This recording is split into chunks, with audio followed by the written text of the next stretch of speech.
My name is Willa Nash. I am 25 years old. At 23, I applied for my very first apartment and discovered I was $340,000 in debt. I had never opened a credit card, never signed a loan, never touched a single financial document in my life. But someone had.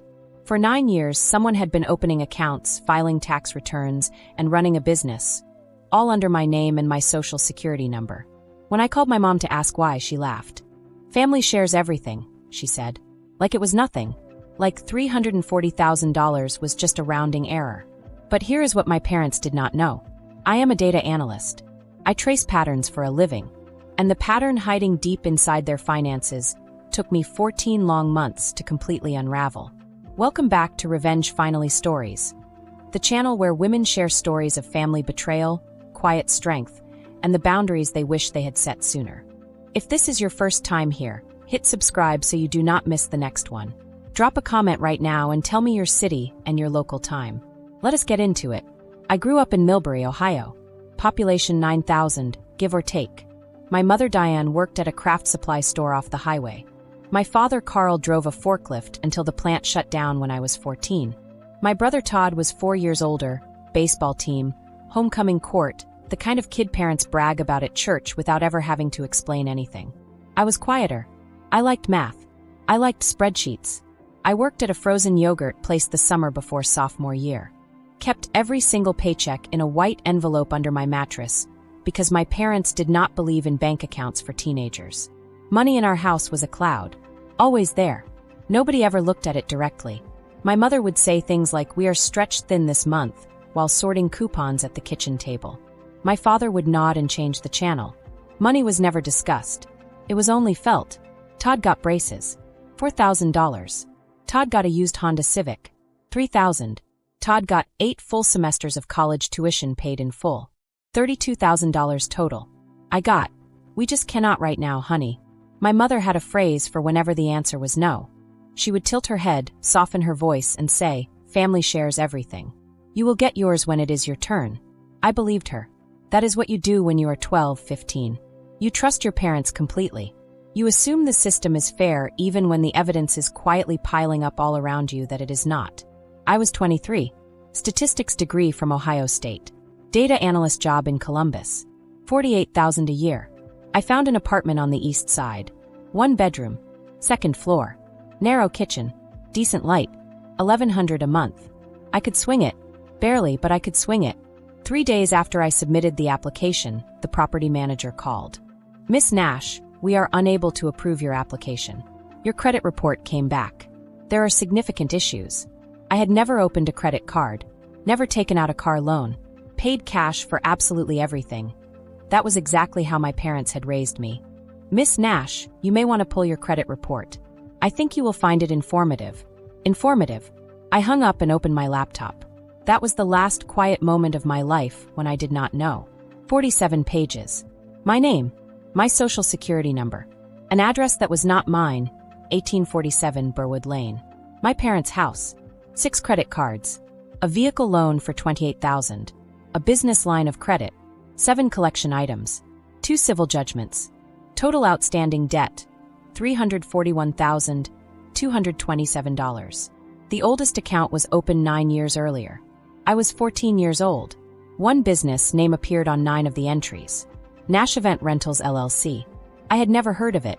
I searched the Ohio Secretary of State Business Database. One result. Registered agent, Willa R. Nash. My full legal name. My social security number. Filed 9 years ago. The registered address, 1847 Burwood Lane. The filing date, September 18th.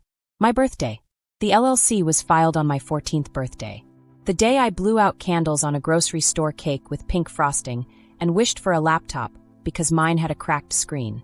That same day, maybe that same hour, someone sat at a computer and typed my name, my social security number, and a forged signature into a state database. I knew who. I just was not ready to say it out loud yet. I picked up the phone. "Mom, did you open a business in my name?" Silence. 2 seconds. 3. Then she laughed. That same laugh she used when someone asked if the dining room set was new. "Oh, Willa. Family shares everything. Your father lost his job. We needed a fresh start. It was just paperwork. Just paperwork. $340,000 of just paperwork.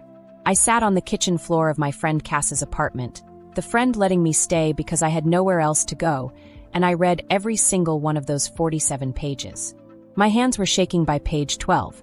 By page 30, they had stopped shaking because the rest of me had gone completely numb. I made a spreadsheet, because that is what I do. That is the only thing I knew how to do. Column A, account name. Column B, date opened. Column C, amount owed. Column D, status. The data analyst in me took over entirely. I stopped feeling. I started tracing. Attorney Rebecca Holt at the Franklin County Legal Aid Office read all 47 pages in 9 minutes. Then she set down her glasses and looked directly at me.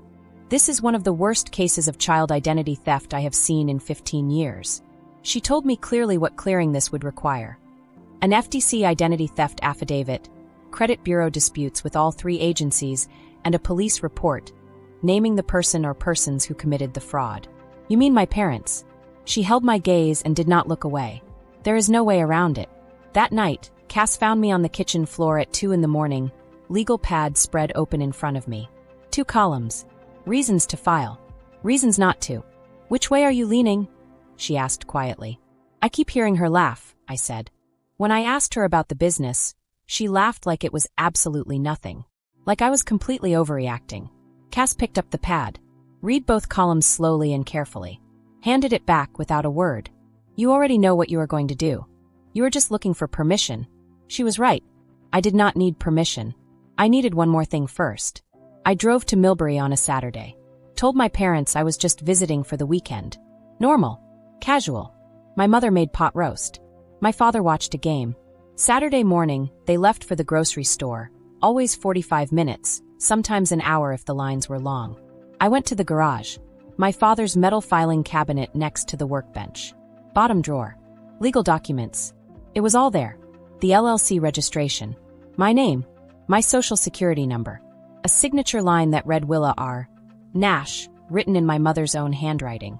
I recognized immediately the way she curled the W. A notary stamp. Linda Pute, Notary Public, State of Ohio. My mother's best friend since childhood. The woman who brought potato salad to every single family barbecue and always called me sweetie. Filing date, September 18th. My 14th birthday. I stood in that garage and stared at that date for a long moment. September 18th. The day I blew out candles and wished for a laptop. The day my father grilled burgers in the backyard. That same day, my mother filed papers that would cost me $340,000. I photographed every page. 12 documents, front and back. Put everything back exactly where I had found it.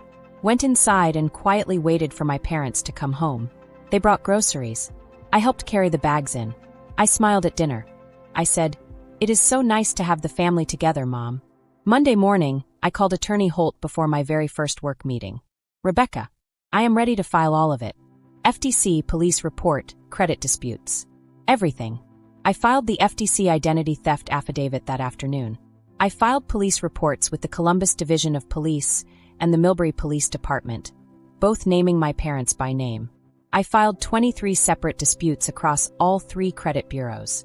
When I typed my mother's name into the suspect field one final time, Dianelle Nash. Relationship to victim, mother, I hit submit. Then I went to the break room and cried for exactly 4 minutes. Not because I was sad, not because I felt guilty, because it was done, and there was absolutely no undoing it. 16 days later, my phone rang at work.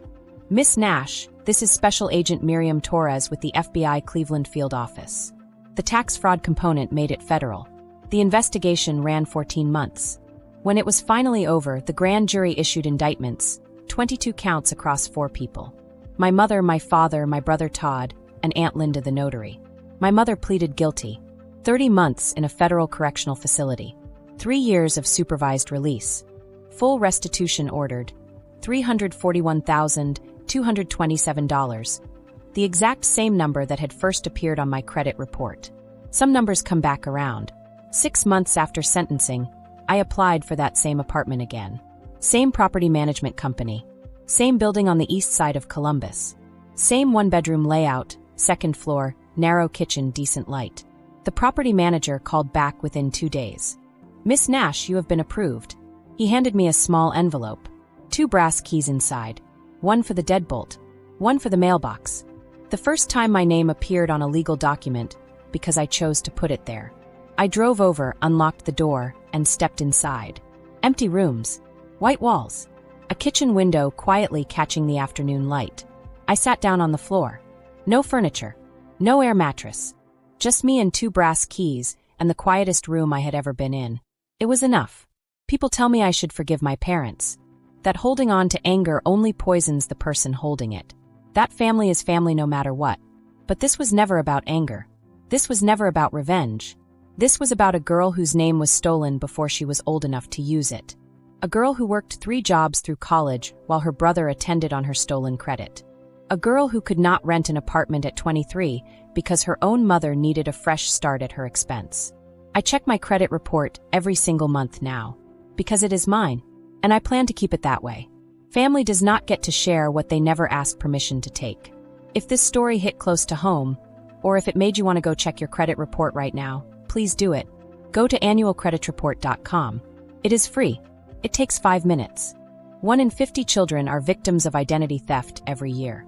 73% of the time, it is someone they already know. Check yours. Check your child's. Today, if this story reminded you that boundaries are not selfish, share it with someone who needs to hear it. Smash that like button, hit subscribe, and drop your city and local time in the comments below. I will see you in the next one.